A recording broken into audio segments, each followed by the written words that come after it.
Сендер ертек тыңдағанда жақсы көресіңдер ме?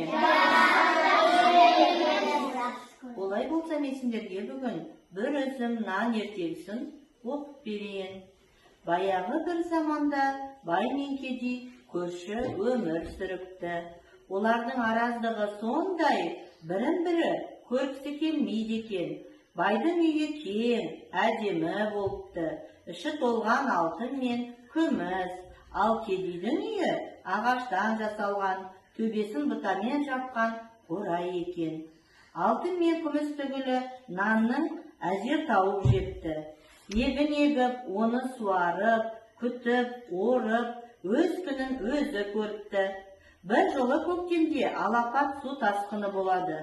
Бай алтынын көтеріп, ағаштың басына шығып кетеді. Ал кедей болса, бір көмбеш нанын қойнына салып, ол да ағаштың басына көтеріледі. Су тасқыны 15 күнге созылады. Бір күні қарны ашқан бай кедейге: «Әй, кедей, сен мына бір кесек алтынды ал да, маған бір үзім нан берші» дейді.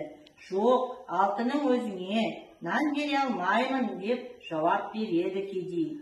Екінші күні бай кедеймен тағы да нан сұрайды. «Алтынымның жартысын берейін» дейді ол бұл жолы. «Жоқ, бере алмаймын». Бұл жолы да кедей келіспейді. Ақыры аштан өліп бара жатқан соң бай бір үзім нанға барлық алтынын айырбастайтынын айтады. Кедей бәрібір көнбейді.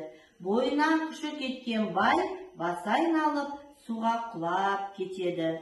Ал келесі күні су тоқтап, кедей ағаштың басынан түседі.